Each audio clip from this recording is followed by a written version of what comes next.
Hello everybody, welcome to Sonic Talk episode 664 today, recording today live on Wednesday the 14th of April 2021, where in the UK we are allowed to go to pubs in the garden, and I have been. I went last night and I'm not feeling worse for the wear. It was a lovely experience. But anyway, this isn't really a social commentary podcast, or not generally. I mean, we often do talk about stuff like that, but it's actually music production, synthesizers, performance, recording, software, all of the kind of stuff that surrounds the creation and technology of music and the distribution and the playing, all of those kind of things. So that will be our topic loosely for the next hour or so. I want to say thank you very much to our friends over on YouTube and Discord. I was going to throw the IRC in there, but for some reason I only got that and it won't show up. So I do apologise to our IRC chatties. There are links everywhere. I also want to say thank you very much to everybody for your subscriptions, etc, etc. You can find us on Spotify now. We're on Stitcher, we're on Google, we're on iTunes. These are the audio versions. We're on Amazon Music. If you ask Alexa to play the Sonic Talk podcast, it will play the latest one. So we should be able to be everywhere. We're also on Patreon, as I do constantly remind people. I've just been posting quite a lot this week. I've got an accompanied video for the Korg SQ64 sequencer that I posted, and there was a bunch of Minilog patches, a bit of chat about a Tom's Diner multi that I had to put together for a project. So there's a whole bunch of stuff up there if you feel like joining us. Much appreciated. That's basically Patreon/Sonicstate is where you can find how to do that. And as we much appreciate all the people who already support us, and if you're thinking about it, thanks to you too. And also thanks to our friends who, well, we'll have a message from Isotope and also from Modal a little bit later on. But let's get on to our peeps. We have, let's start with Mr. Rich Hilton, who's over there. You've got a very vibrant t-shirt there, Rich. It's kind of pinging amazingly. That's the most colourful colour I think I've seen for ages. Rich Hilton, of course, keyboard player, producer, engineer, works with Nile Rodgers, plays with Chic when applicable, soon, I certainly hope. How are you, Rich? Are you well? Yes, thank you. I'm very well. I'm feeling colourful. Feeling colourful. Well, I'm glad to hear it. And is spring sprung I mean that there? in a good way. Well, it's nice out, yeah. It's very nice outside. So excellent. Glad to hear it. Let me just get a little bit more gain on you. I think I lost a little bit there, but nice to see you, Rich. Saturation. Turn up the saturation. I don't know if I dare. I mean, goodness knows what would happen if I'd saturated that image with more colour. I think it would break the internet, quite possibly. That other voice you heard there was, of course, Mr. Ty Unwin, media composer and producer and all those other things, who's there in his studio, which is gradually coming together. One of the rooms in his new setup studio, I believe, anyway. How are you, Ty? And a new camera, so we've got some quality imagery from you, finally. This was a bad week to get a new camera because I just feel really brown and dull compared to Rich, who's just coming with this blast of colour, and here I am just looking at myself going, it's just brown and mid-70s brown. So it's fine. This is not when I want a good camera. This is when I wanted the days of my pixelated crap. So, oh well. I'm good though, thank you. Good. And are you busy in terms of work and projects and all of those kind of things? I've just finished. I finished one. I finished that Greta Thunberg thing, and so now I'm just redoing. I'm just finishing the studio, the main room off. Right. So I'm spending most of my days at the moment lying on my back, wiring things in. So wow, it's not old school. It's not. No, it's not the enjoyable bit, but we all have to do it. So I don't know. There's something about that. I enjoy that kind of thing. I mean, I like kind of setting things up, and putting the cameras up in the air and all of that sort of thing. I enjoy that sort of thing. I used to absolutely love it, but now, God no, it's not my idea of fun. Oh, well, but, I'm sorry to hear that. Maybe we can provide a little bit of light relief during this hour while your fingers can recover from bending little tiny bits of wire and all of that kind of stuff. Yeah. I know how it goes. Well, anyway, nice to have you, Ty. And we've also got Mr. Dave Spiers, G4 Software, who's there in his, I think that's the home setup. We've got the OB8, or is that a screenshot of the OBE? You see how I'm plugging your products there. G4 Software, of course, have just released the OBE, or certainly in the last, 6 weeks, I guess. How's everything going, Dave? Yeah, good, thanks. Yeah, can't you tell by the colour of my complexion compared to everybody else's? The pale pallor of I can fix that. who's just released something. No, I've got sun coming in, so it's kind of like, yeah, it's all alien to me. I'm just trying to see if I can give you a bit more saturation, Dave. Just get a bit of colour in you. No matter how. You've got a suddenly increasing tan. I think that's Sunbed Dave. Sunbed Dave, yeah, I think that's too much. Anyway, lovely to have you, and nice to have everybody all together. So let's have a look and see what we've got topic. Oh yeah, I was going to say, if you haven't already checked, I did post the Korg SQ64 review this week. This is a little desktop sequencer, nice little unit actually. I'm not a fan of Steak sequencers, but something about having all of that ratchet and probability stuff really near the surface, kind of under every step button, just kind of brought it alive in a lot of ways. So well worth watching. Right, let's have a look and see what our first topic is. Oh yeah, let's start with a bit of mad inventory, shall we? So this is the Circle guitar from a chap called Anthony Dickens. Interesting idea. He's got a spinning. I thought it was. So this is CV controlled. Each uses a hexaphonic pickup,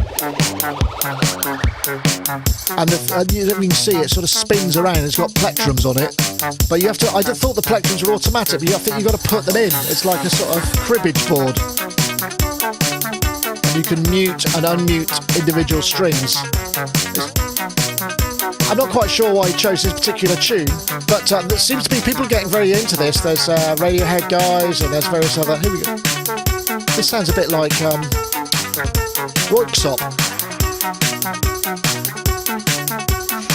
Oh yeah. Anyway, I as I'm fond of saying, I won't play the whole thing.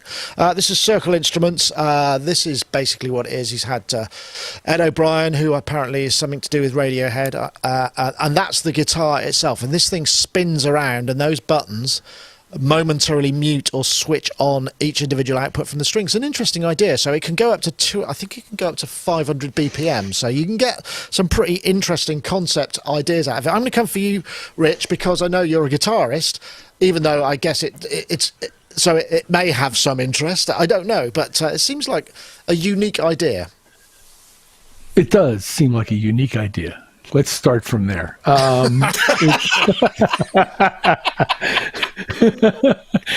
It doesn't particularly. Well, I'm going to start, and I'm also going to preface the following by this. It doesn't particularly interest me to do this, but it doesn't particularly interest me to trigger MIDI from a guitar neck. So I'm that guy. So let's start from there as a point of context. This is a really cool device and very interesting that you can interface a hexaphonic pickup in this way. I don't know to what extent the sequencing is coming from the electronics of the guitar, or whether the guitar is just sending individual monophonic signals into that clocked modular rig that's next to him, which is, I think, what's happening. I think it's going the other way around. I think so. I think the CV is driving the guitar, because the guitar is fully mechanical, and each string has its own output, and that's going in. But the actual tempo and the clocking, I think, is coming from the external CV. I think, if I'm right. And then one would want it to be able to be integrated with the modular rig next to him, so that they're all clocking together, and he can. I think it is, but it's all hard to tell what's coming out of the thing. I mean, in terms of wires, and his website is blank. So I wasn't able to garner any information from that. I just had to take what I could get from the video, and apart from whatever we think about that particular music presentation, it does appear to be an effective way to do certain things for certain people who are interested in doing them.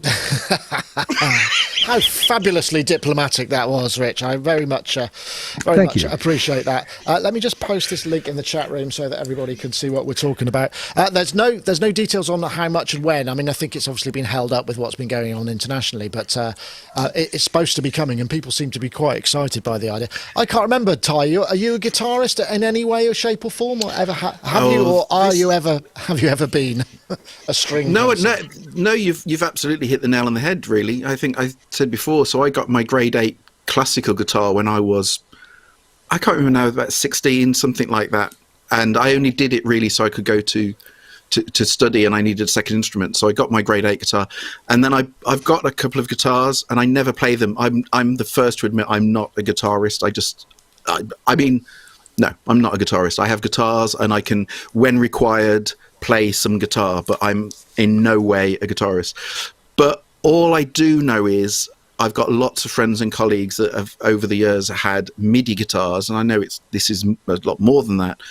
But I'm yet to hear anything come out of a MIDI guitar that's really made me almost see the worth of it existing. I love the theory of it, but it doesn't really. No.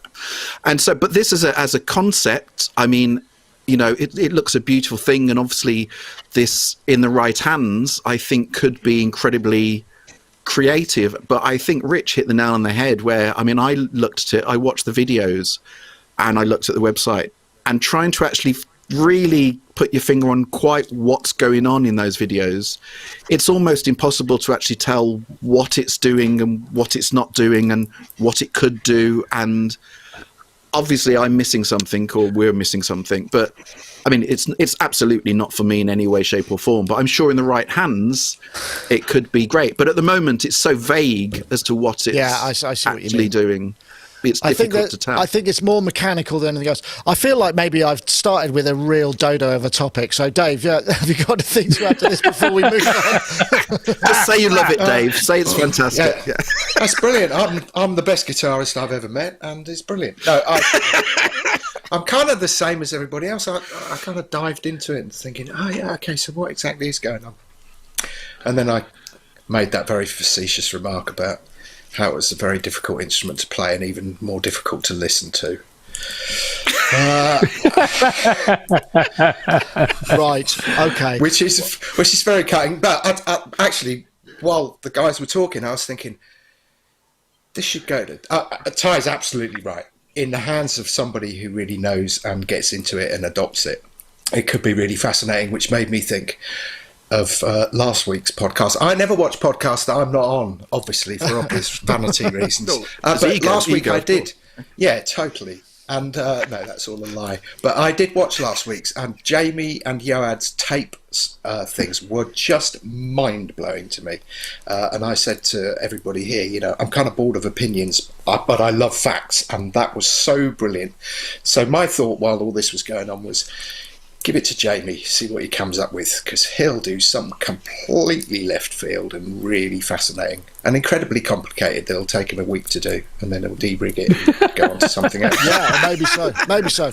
Anyway, I think the one thing I'd just say is, honestly, I'd hate to come away from this, from, you know, the guy that's making this and developing this, thinking that we've completely shot it down. I think the reality is, I think he needs to kind of address what he's showing and make it clearer what is actually happening, because we could be completely and utterly wrong, and we could watch, as I said, someone doing something great with this and just basically look complete fools, because we'll go, Christ, why didn't we spot that, you know, back then? But it's just so vague and unclear at the moment. To be fair, there are some other videos where it's playing against a tempo match delay, and there's some lovely stuff coming out of it. And it's like a player piano kind of version of a guitar in some ways.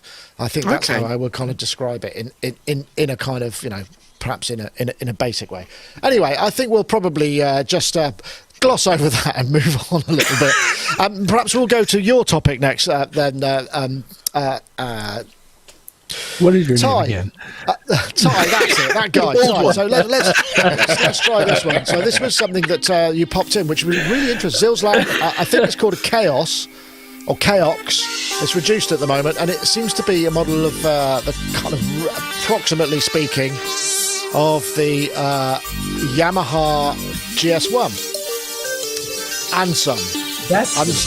Xils Labs do some really nice stuff, actually. I have to say that. I remember I reviewed some of their things a while back, and this looks... It reminds me in many ways of that sort of simplicity of FM, of the... what am I thinking of? Non-Linear Labs C15. Not just because it's got a woody case, but because it's got this very simple... Anyway, so Ty, over to you, because you brought this up because I'm guessing you either got it and thought, wow, this sounds great, or you thought it was something we should focus on. So I'll leave it do you know what? in your hands. I have bought it. I'll be honest with you. I haven't had a chance to. I've bought it, but I haven't had a chance to play with it yet. But there's a few levels about this one. I mean, there were just so many interesting things. The first thing is exactly as you said, the Xils Lab stuff. It doesn't get the credit that that it deserves, really, because I think the Xils Labs do some fantastic, really good VSTs. Their synths are really great, and there's something about the raw quality of them. And I'm not just saying this because Dave's on, but there's a similarity between that and what the G4 stuff is in terms of the raw sound of the, although they're VSTs, they're the nearest things to getting towards analog, and I love their stuff. And then there's the side that this synth, the GS1, is that kind of the long lost FM synth before the DX7.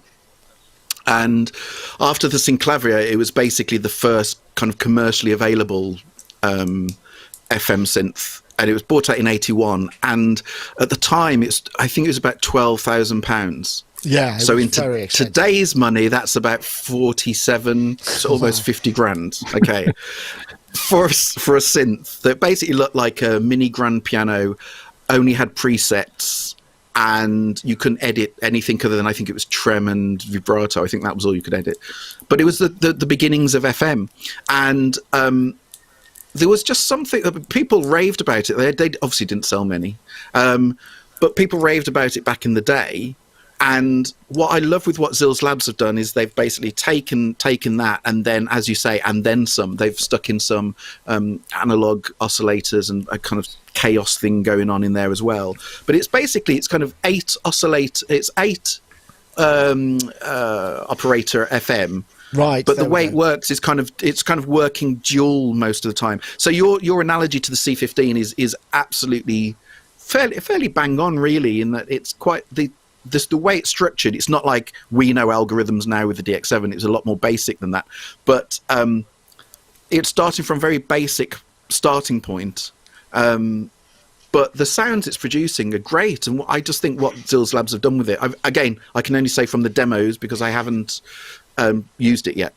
It just looks really interesting as an alternative, as a different palette, because it's kind of FM but not FM, and it's kind of it looks like here we've got the 8 operators, and then it looks like analog A1, A2, C. I don't quite know what those, but because I haven't had a chance to play it. Rich, have you ever had your hands on one of those original Yamahas? Because I've seen them, but they've never been kind of things that you can touch. They're supposed to be really great to play, sort of very high quality. The craftsmanship that Yamaha put in from their pianos into the sort of building of all of the livery and all of that stuff. Well, it's funny about the comment about something you couldn't touch, because the only time I was ever in a room with the thing, it was sequestered from people and you weren't supposed to touch it for some reason. I don't even remember. It was a trade show. And I don't even know if it was loaded yet. It may have been a mock-up for all I know. But the interesting thing it was that in 1981, they were still introducing new technologies like this as preset devices intended for what appears to be the home entertainment market. In other words, the same thing with the home entertainment organ with the little drum machine and the monophonic synthesizer on that market, the people who were theoretically at home doing that. And that still existed in 1981, which is interesting sort of historically. And the other sort of slightly snarky thing that I'm thinking is, do they now have board meetings where people go, okay, what hasn't been modeled yet? I mean, yes, of course they do. I mean, at what point are they? Because I would know in no way infer that this is scraping the bottom of anything, because I think it's probably a wonderful synth. I haven't played it, but I like the company and their products. So, as Ty said, but is at this point, is it like some kind of thing where every company's having board meetings about what's left to model? To be fair to Xils Labs, all I'd say is, to be fair to Xils Labs, from day one they've always tended to go to model the stuff that other people don't. So they've done the VCS3, they've done the Polycobalt, They've done the Synth X. They always go for the slightly left field synth to be. But I absolutely agree, especially with the bigger ones like. The bigger software companies where they do the big packages where they've got 20 odd synths. It is getting to the stage where some of the things they're going to be modeling or sampling or whatever, I don't know where they've dragged them up from, but didn't Roland develop an open system around this concept whereby you could load models of various other products of theirs? And maybe Korg has, and Korg has too, in a way, in the way that they implement the synths in the Kronos architecture. So it's interesting to me, that's all. So at this point I bring Dave in. So what's next then? VL tone or stylophone? Just love it. Hang on, I'll flip a coin. No, I'm sure it happens. I'm absolutely sure it happens. We have a very different slant on it. I like this purely because it's a very everybody and their dog at the minute is getting into FM, and this offers a very different and interesting take on it because of the machine it's based on. I have played not the wooden one, but the GS2 was up there. I think Billy Curry ended up using that. Yeah. But I do remember at the time going to, I think it was Alexandra Palace, where the kind of big, where whatever the music show was here in the UK, because I wanted to get my hands on a CS80, just to play at the show. And Dave Bristow, who was the kind of legendary DX7 programmer, was there doing his demoing. And I met Dave many years later and became quite friendly with him. But I felt really quite sorry for him because, these were kind of presets on magnetic strips that you kind of put through. I think there was a little wallet and stuff. It was quite cool. It's very, very much a player's instrument with that lovely keyboard and stuff, very much like the 80. But I felt really sorry for Dave because the shock of everybody realizing that this new Yamaha synth, this flagship thing, didn't have a ribbon controller on it. So in the time I was there while he was doing the demo and then the Q&As, literally every question was like, why hasn't it got a ribbon controller? Why hasn't it got a ribbon controller? And I kind of left feeling a bit deflated that it wasn't a kind of big knobbed, huge behemoth thing. But also I felt very sorry for Dave. And I spoke to Dave about it years and years later when we met in the States and spent quite a lot of time together. And one of the things that he said is in America, one of the huge markets in the States is church. Yeah. And that was definitely marketed towards that. In fact, he said at the time there was a version of the Memory Moog, which was called the Moog Sanctuary. Yes, I think I saw that recently. Yeah, I think I saw that recently. There was somebody had posted a picture. I think I'll see if I can bring that up. Sanctuary. People are kind of saying, if you kind of get to a particular church that's had one of these in storage for years and doesn't know what it is, you can kind of pick it up for a song. It's that, but it is essentially the same thing. I mean, it's just got Sanctuary written across it, but it's still a Memory Moog. So yeah, I mean, it's very hard to tell from that picture, obviously, because it's so low res. Interesting. Anyway, if you want to check it out, it's on offer at the moment for €99 from 179. So, and it does sound like it's got that sort of depth. If you listen to the demos on Good Decent System, you can hear that it's got that kind of real sort of thunder and warmth that some of the early DX stuff does have. So yeah, definitely worth checking out. All right, I think we'll just have a quick break for our friends over at Modal. Yeah, Cobalt 8. I reviewed this actually, and I thought it sounded great. 8-voice extended virtual analog synth, innovative oscillator with 34 algorithms, morphable 4-pole ladder filter, great colour scheme, 29 endless encoders, internal sequencer arpeggiator, works with MPE as well, very nicely with MPE. Modal app for editing with Mac, Windows, iOS, Android, VST3 and AU. If you want to check it out, head over to bit.ly/get_modal and do have a poke around and listen to the demos, check out our review. Very nice synth actually. Okay, so what's next? We did that one. Oh yeah, this is now I've got to be really careful here because I am going to get busted if I play more than a few seconds. So real quick. Okay, 1, 2, 3. There. That's it. That's all I'm going to play. That's basically, 3 seconds of the new Marvel Loki trailer, which is the new now that Disney have got I think it's on Disney Plus. I think starts on June the 11th, Disney Plus. But the eagle-eyed people amongst us will have spotted in fact, I've got the picture here because Synth Anatomy did a story. There's a Korg Volca featuring in the trailer, so therefore presumably in the film as well. And it's just one of those kind of interesting little oddities of synths in movies that are not actually played by musicians. They kind of represent maybe other bits of technology, spaceships or whatever. And I immediately thought this would be really easy because obviously you just do a search for synth movies, and then actually what that does throw up is just a load of synth soundtrack stuff. But it's a nice idea, and this is actually directed by Kate Herron. I thought it might be J.J. Abrams because we know J.J. Abrams is a massive synth head, and as there was a story we did on Sonic Talk some time ago about Ricky Tinez going over and riffing with J.J. Abrams, who's really into synths and obviously massive director. I wondered if anybody had any a show of hands. Anybody had any examples or seen any synths in movies? I'm going to come to you first, Dave, because I suspect you probably do, because it's the sort of thing that you might know. He's just called you a nerd by the way, Dave. Yeah, thank you. Did I? Well, yeah. Well, that's all right. I confess.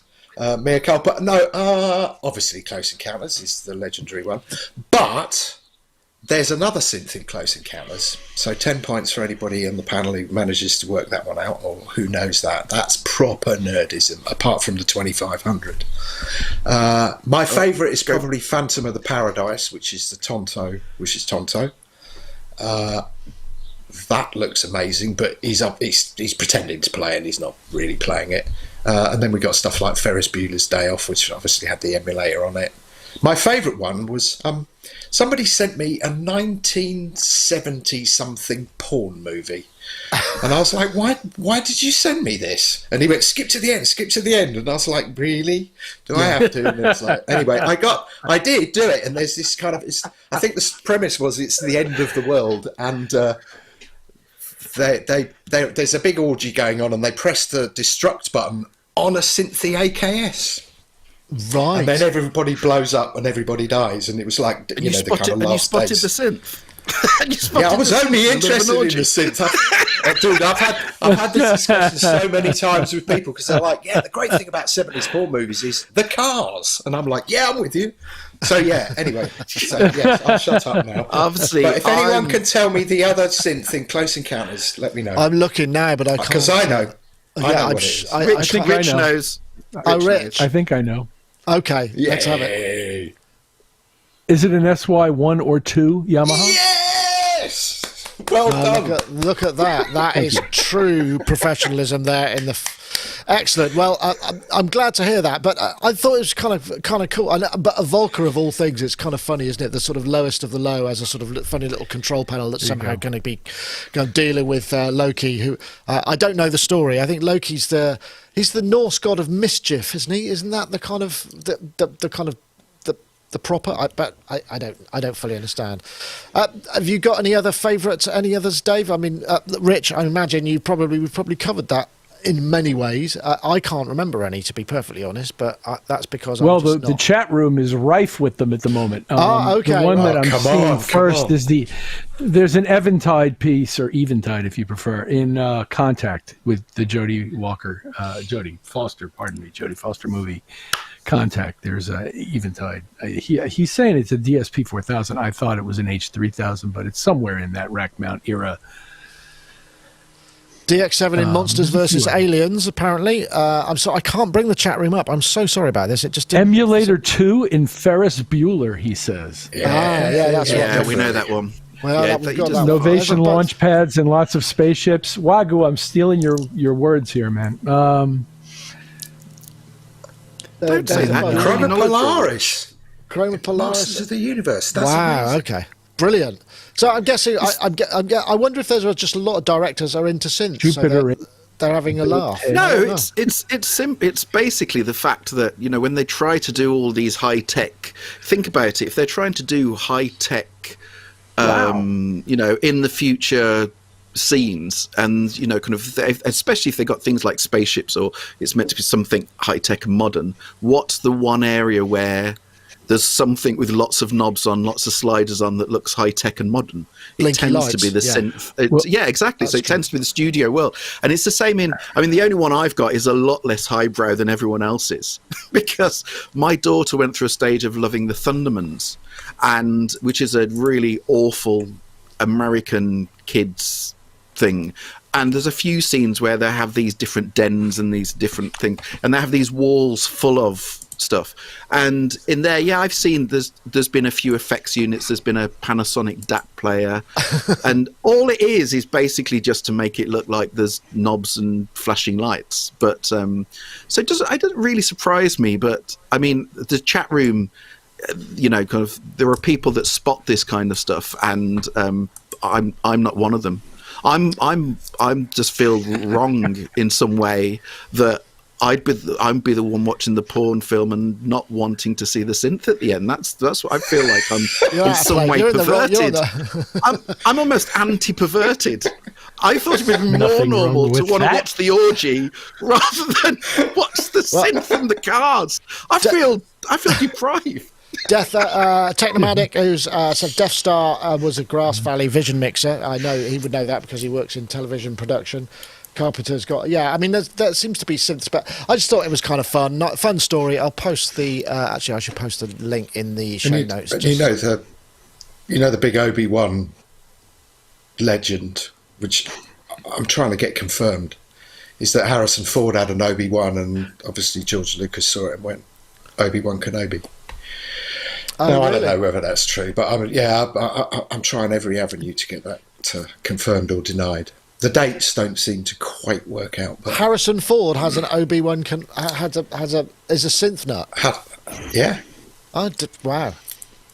I think there's a lot of rumours going around about various unlikely people that have got they've got a Moog modular, you know, like Jim Bowen from the darts program and various other kind of variations on a theme. You know. Jim Bowen but I suppose it kind of maybe it stems from because Steve Davis, the world champion snooker player, is actually a massive synth fan, and I haven't I know Gaz has done some interviews with him and what I don't know if Jamie from Geosynth has done it, although he did one with you. I saw you were featuring on the Geosynth's sound designers podcast the other day.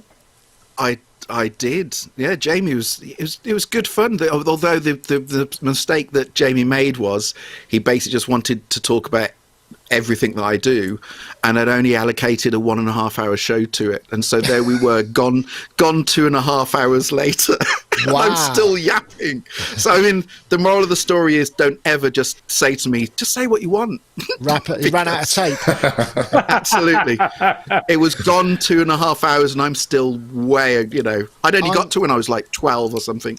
I'm feeling really inadequate now with our measly hour show. I feel like maybe, you know, but anyway, yeah, I thought that was kind of fun. Anyway, it's nice to sort of see synths in movies and just a little bit of spotting there. Okay, what else have we got? Let me see. Synth Easter eggs. Did you see? It was a great article by Mid-Era, who did this kind of synths in Easter eggs. There's a whole bunch of stuff that he found, and there were a number of good. My favourite actually was this one, because this is the one from the K2600 rack, and so you start this up. Let's just get it going.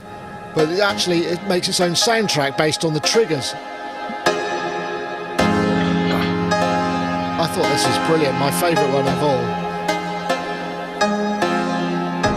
Yeah, so that was the sort of the notion of synth Easter eggs, these kind of little things that you find that people put in. Dave, you must have, being a software house, there must be ones in yours that, have they all been found? Let me ask that question first.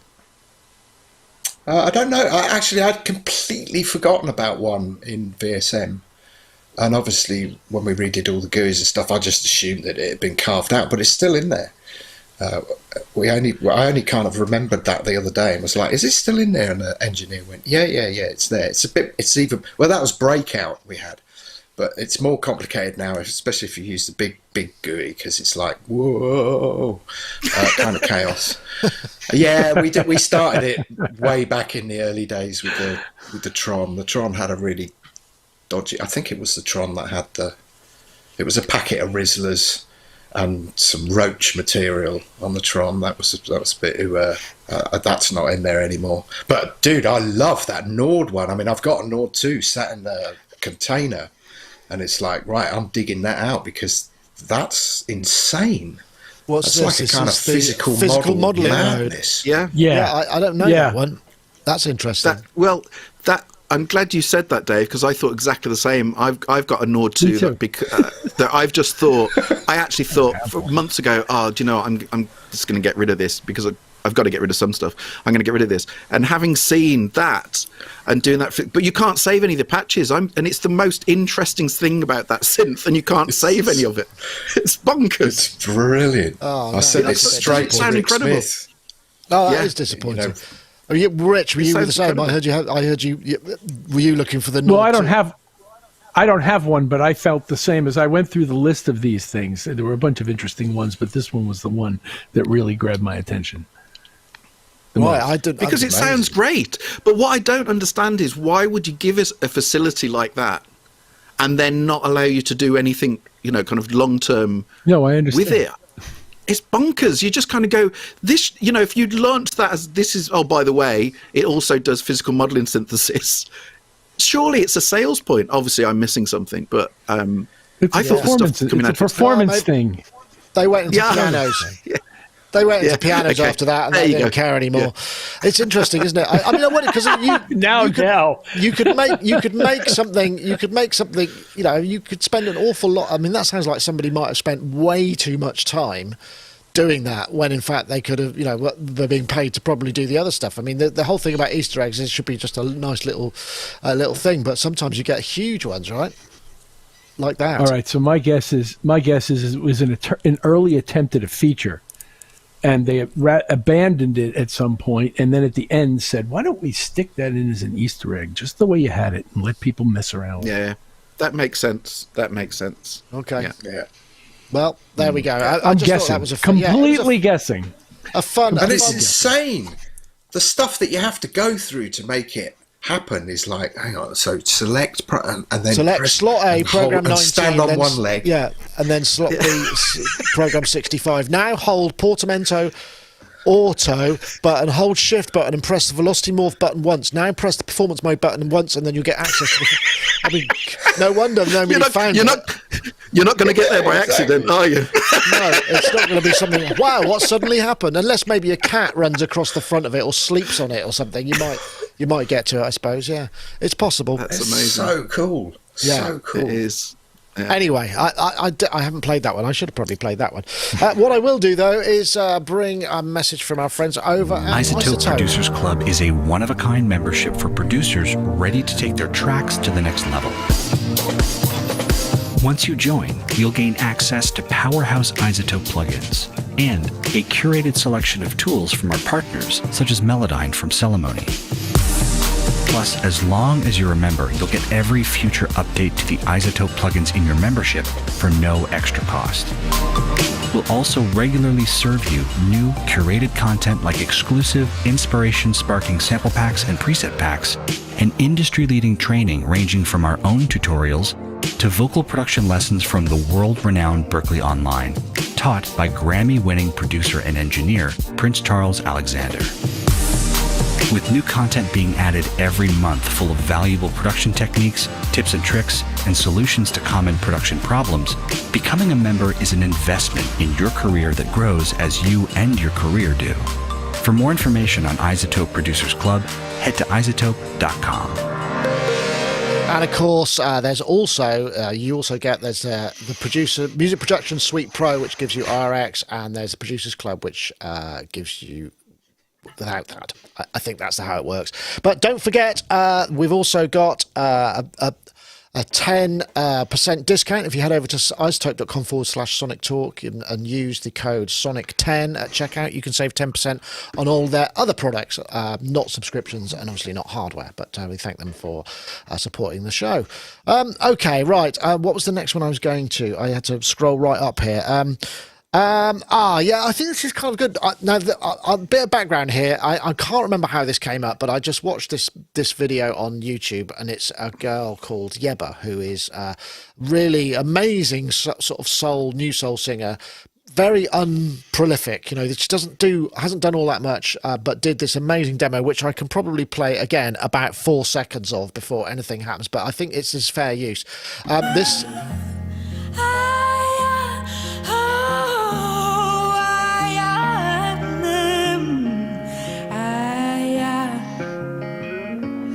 About to lose my... Right, I won't play any more. You have to watch the whole thing. The performance is just her and a guitarist. It's on the So Far thing, and it just the... Every time I watch it, I well up. I can't stop, but I can't stop watching it. And the YouTube is now full of people reacting to this. I mean, this has been around since 2018, and I can't believe I'd never heard of her. But then I realised that there's very little stuff about her. But rather than this be a thing about her specifically, I mean, she did get a Grammy for Best Traditional R&B Performance, and has done various kind of guest appearances. And I think she's working on her own material. But just this notion of, I'd sort of forgotten about how sometimes music can have such a powerful visceral effect, and this for me, it was her and her track. It's just every time I watch it, it still makes me want to cry, and I've seen it probably 20 times since I first discovered it last week. I'll just post a link to that before I go. We go past it, but I really just thought, it's interesting, isn't it, that sometimes that you kind of need reminding of that, or at least I felt like that, because I'm sort of dealing with technology and the technique, all of that stuff, and then you see something like this and you just go, oh my goodness, that is so authentic and so real. I see you nodding there, Rich. I mean, you're fortunate enough that you get to work with musicians who can do that kind of stuff, because they're all so highly accomplished. But that level of emotional content is very rare, I think. I mean, but maybe it doesn't apply. I think so too. Yeah, I think so. I think it's rare as well, and it's so rare that it's sort of a thing with me particularly in terms of singers, and particularly in terms of singers with awesome other technique, which this woman has. And that is to try to get them to understand that the whole point of this is you telling the story. And without that, all that other stuff is going to go by and everybody's going to go ooh and ah and it's done. But you've got to tell a story. You've got to reach their hearts. You've got to make this story live outside of your body. And this woman did. And it was stunningly... I'd never seen or heard her before, and I was blown away by this thing. And that's what it gave me, was that she does that. She's got ridiculous technique. She can sing absolutely anything that comes to her mind, and she can sing it well. But she tells you the story and makes the story the thing, and that's what singing is to me. I thoroughly recommend that anybody who hasn't seen it watches it, and I still kind of still blows me away. It hasn't worn thin, shall we say? Dave, you sent a link as well, didn't you? Which was something that you have a similar reaction to, or something that kind of does that. It doesn't happen very often, though, does it? It's really kind of quite a rarity. Or maybe it does to you. Although I think the emotional impact now. I have to say, it's the one thing I have really, really missed during this whole lockdown bullshit is. Being in a room where somebody just sings and the goosebumps go and you just get that whole kind of reaction. I've really, really missed that, and with players as well. So I think actually, when you hear something like that, it can resonate a bit more than perhaps it would have done, 18 months ago. For me, I just stumbled across, I know Ty's a big fan, Thomas Feiner. I'll play a little bit of that. There's one for the gold. Amazing voice this guy has, but this remix is Peter Chilvers, isn't it? Again, I won't play it all, but it's so minimal. But almost the mix is one of those 3-dimensional ones where you can hear the singer is not just there; they're kind of there. It's really brilliant. But yeah, great link. I'll post that link actually. Guide for the Perplexed. I was just like, dude, that just conjures up. I mean, that for me, that just says so much about the last God knows how long. But I stumbled across it by accident because obviously I got into his stuff a while ago when he did that the track This Is the Day, and then I saw Pete, and obviously Pete is Brian Eno's right-hand man and is part of, what's the record label, Ty, that he runs or co-runs? God, we're Spanish one. Yes, Too old. exactly. But you met Pete down at Gaz's wedding. We sat with Pete and Carl, obviously, there. I'll post the... Pete's really, really talented. Pete did the Carl tour, obviously, with Gaz, and is really, really talented. You know, a lot of stuff he plays. Again, it's Goosebumps Central. So this, for me, was like the combination of, obviously, Thomas's voice and Pete's sublime piano playing, you know, some of the inversions he plays, and I don't know, it just got me. And that's been on rotation, and people here have been trying to play me other things. There's this girl called Pang, and people are going, you've got to check out her vocal technique. It's almost a bit yodely and stuff, but I'm kind of like, I'll give that 30 seconds, and then I'm straight back to Thomas Feiner again. So, yeah. It's funny. You get into that mode, don't you? Yeah, I mean, Ty, you know, a lot of what you have to do day to day is to sort of back up or reinforce the emotion that's on screen. So you must know some of the tricks or some of the ways to do that. I mean, do you use technique or do you use what it feels like, because instinct? Oh, it's what it feels like. I mean, I am the world's worst in terms of blubbing at music. Music for me can just turn me into a gibbering wreck, you know. It always has done, you know, just going back to when I used to listen to, you know, kind of Rachmaninoff and whatever, I would just sit there in my bedroom crying my eyes out. And it's just, honestly, music for me is just, can destroy me and turn me into a gibbering wreck. The funny part about it is with this particular clip is the fact that, and I'm going to be the odd one out here, is that her voice does nothing for me whatsoever. How I think her technique... No, exactly. I think what Rich says about her technique is phenomenal. I think her technique is incredible. But it's just tonally, that kind of coloration for me personally does nothing. And I've watched the clip, you know, kind of 2 or 3 times and got nothing from it. But just going back to... But apart from, you know, accepting her incredible skills, but for me personally, nothing. Whereas going back to the Thomas Feiner, I mean, as Dave said, I'm a humongous Thomas Feiner fan, and I got into him years and years and years ago. And almost everything he does, I could give you a whole list of tracks that just turn me into a blubbing mess. And it's just certain moments. There are certain moments where, you know, when you get that chord change and that shift and I'm just destroyed. And in going back to the original question, when I write, as well as we all know there are certain tricks that TV and film composers can play, it's all just about feel. It's all just about feel. But I try to make my stuff have a certain work on a social emotional level, because for me that's my favorite music. All of my favorite music, my favorite bands, my favorite everything is all the stuff that really reaches deep into me and just drags my heart out with it.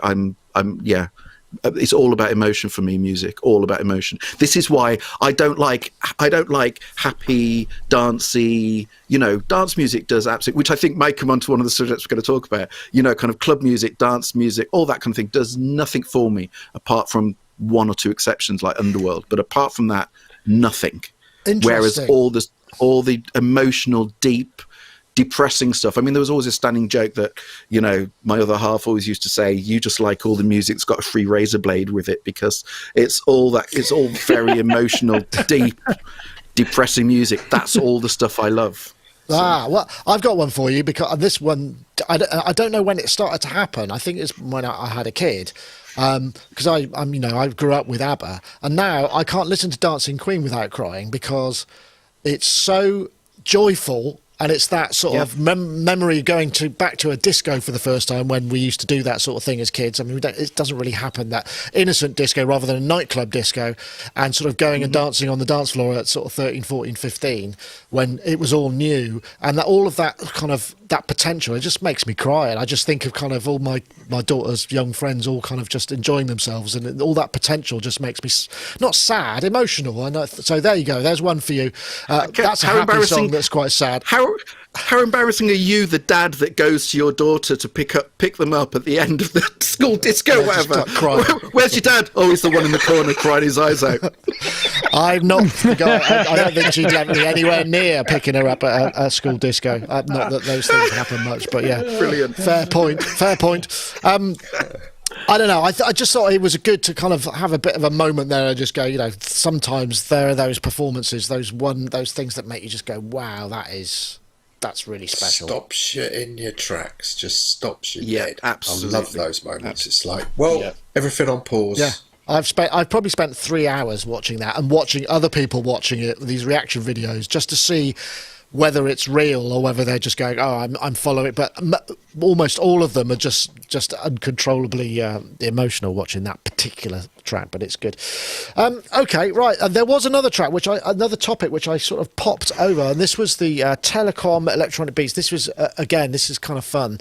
This is it's a whole electronic beats, Telekom electric beats. Let me just post this link in the chat. And this is it's literally just a bunch of DJs and whatnot being given kind of quite obscure club tracks to 90s techno, 90s trance, 80s dance, and it just goes back, and they've got to identify each song, and I found that really fascinating. I mean, it is kind of music as a quiz slash competition, but it also reinforces the fact that the thing about music and audio, I think we have a much easier. It's like that and a sense of smell, isn't it? Those are the two things that our memories can link and recall very quickly and very easily. And I just thought it was a really interesting idea. So basically, I'll see if I can play a little bit of it. It'll probably throw an ad up because I'm on. I haven't set the bloody sound to come out the right thing. Hold on quickly if I do that.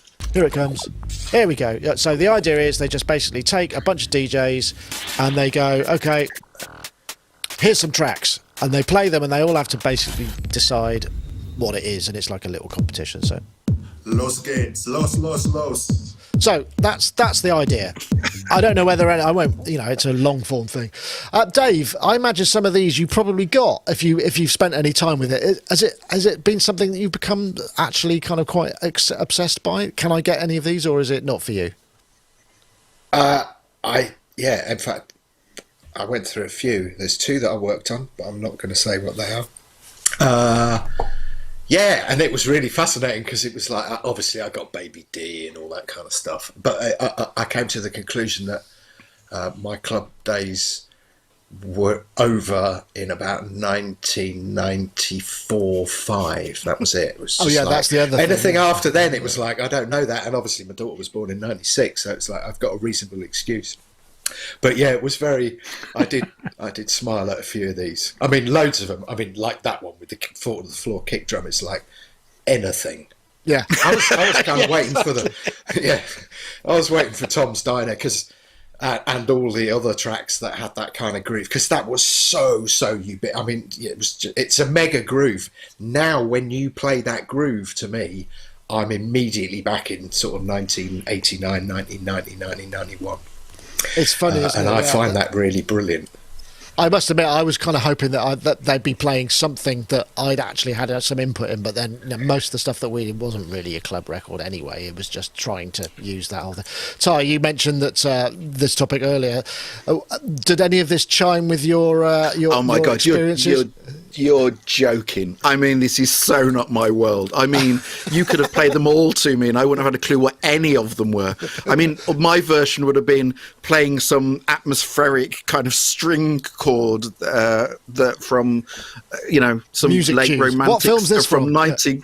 I wouldn't even know that, to be fair. It'd be more like late romantic stuff from 1937. First, 2 bars. Then I'd have a chance.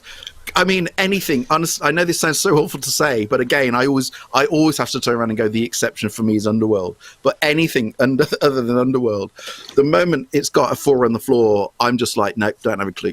Don't have the foggiest what it is. It's just, I can tell you what the tech is. I can quite happily sit there and go, oh yeah, 909. Oh, and hats from an HR16. I can do the tech. But in terms of what the track is, don't have the foggiest. Don't have the foggiest. Well, that's true, actually, Rich. I mean, that brings us back almost to the kind of this concept of the idea where you actually you almost can't appreciate music because you can kind of go, if something's so identifiable as a piece of the technology used, you kind of end up focusing on that rather than the emotion, all of that thing.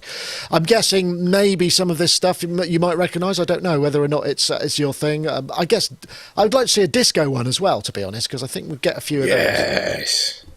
One of those 5 examples was remotely familiar to me. I'm kind of in the same boat as Ty on this, although I'm not quite as spoiled for 4 on the Floor as he is. But obviously. But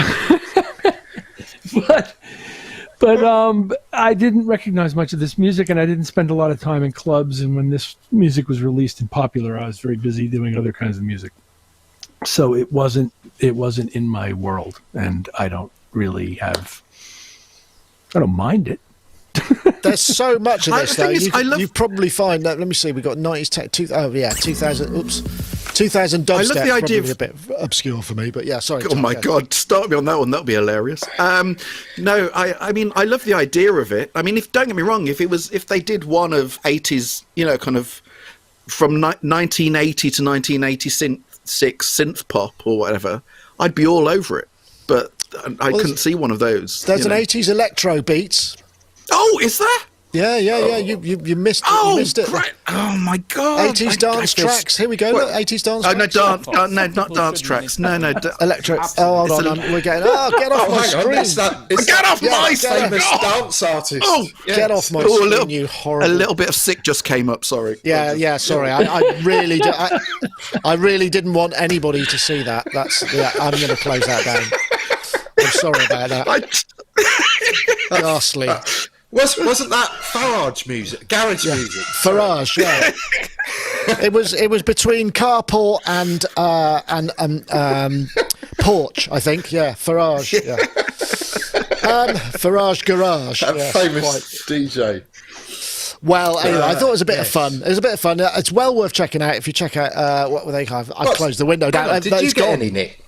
Did you get any, Nick? Not on that video, no. And I think I did get 1 or 2 in another video that I saw because it was right, and I couldn't believe that they didn't get it. But it was more pop, and I'm okay on pop, but not so much on the club stuff because, my era was making music during the club scene, but I hated making club music because I found it so dull. I needed verse, I needed the structure of a pop song because I couldn't wait 16 bars for something to happen. It would just be like, no, I just can't bear it. Yeah. I just didn't have the attention for that, to that level of stretching it out, that minimalism. I mean, maybe I'd do better at it now because I prefer less, but I don't know. So anyway, Mark Tinley would have been brilliant at this. I think you're right. I think you'd have got a load of them, assuming you could remember. Pump up the volume. Yeah, that's the one I got. I got that one, Mars. I got Mars. That's the only one I knew. Yeah, it's the only one I knew. And the reason I got that is because I sampled that groove in a track that I did. I can't remember what it was now, but yeah. Just remember you saying this out loud, Nick. I am saying this out loud, yeah.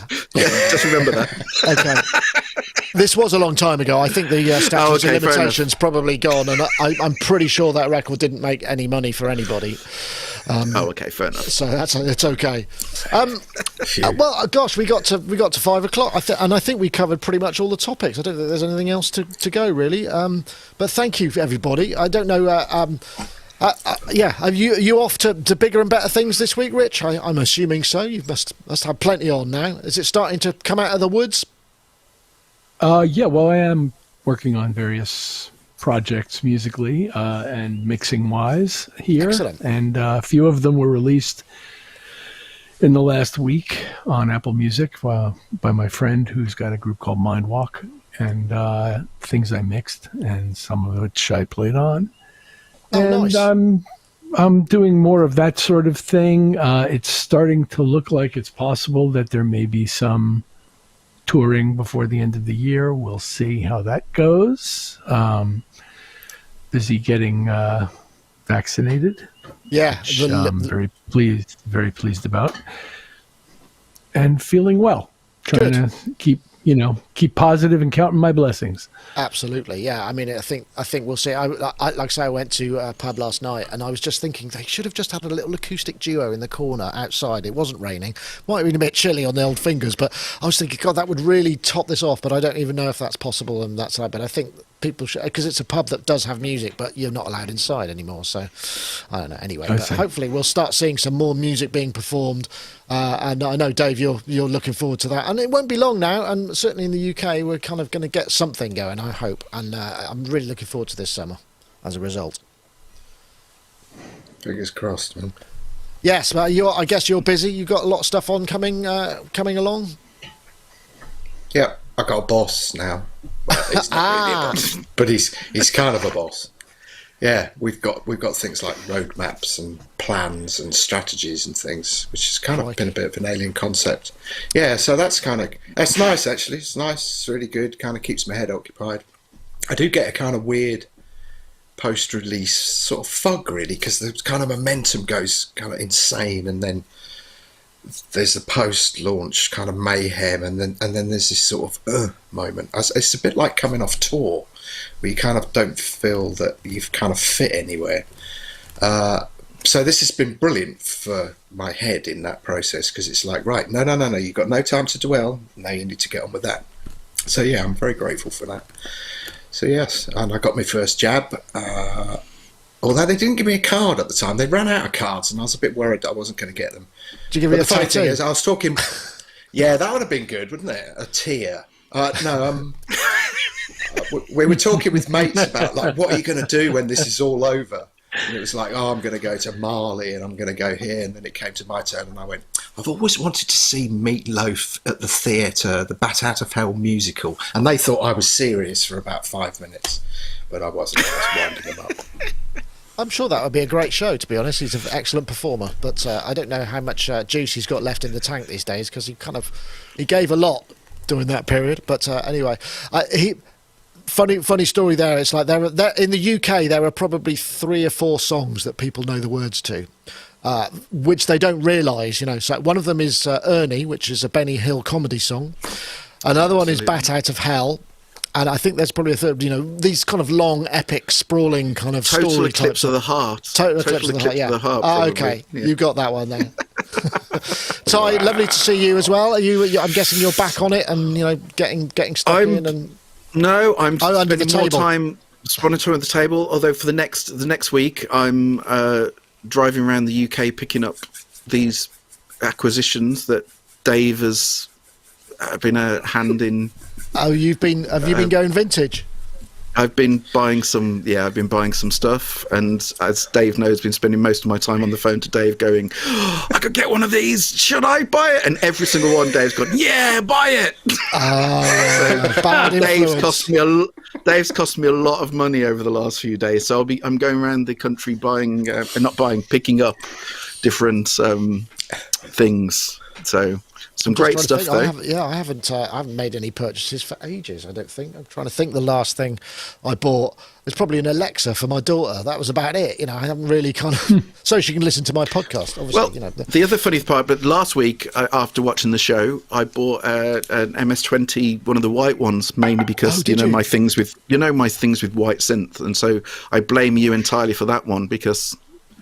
You know, you can't do that kind of thing to me and not expect me to jump. Actually, I did a little bit of Patreon extra on the SQ64 review. I've got the MS-20 out, and just because that will talk the Korg SQ64 will talk Hertz volts. So cool. You can drive it straight from that. Although have the modern ones gone CV? Gone? I think they're the same. Octave. They're the same, are they? Okay, good. I think they're the same. I think it's only the M that does it. What's that? Can you see that? Is that a sunglass? Yeah, these are sunglasses. These are Bose sunglasses. So check this out. So my daughter turned up before she went away. I'm working again, and obviously she's in the games industry, and they are swagged up royally. It's like, you know, us in the music industry in the 80s. And she said that Bose came around and swagged her up with these sunglasses that have got built-in speakers and stuff. And they sound great. So I was actually thinking of coming on the podcast like that. Show us the back, Dave. Show us the back. I think you should. I tell you what, I really don't want to see the back. I think if you backcombed it, you could go all Phil Spector. Yeah. Oh my! Yeah, look at you. You're in the Beatles. Oh, look at that. Brian Cox. I've been taking. No, that's Mark Doty, isn't it? Paraphonic. Yeah, that is quite excellent stuff. Well, folks, it's been fun as ever, as it always is. I'm so glad you could all make it, and that we can continue to do what we do. We'll be back next week with more of the same. And of course, if you like what you see, subscribe, ring the bell, get notified, all of that stuff. We're actually, I think we might get to the end. We get to 200k by the end of the year. It could be kind of subscribers, that is, which would be awesome. So yeah. Anyway, but thank you, everybody. That was Sonic Talk, episode 664. We'll see you all next time. Take care. Bye-bye now.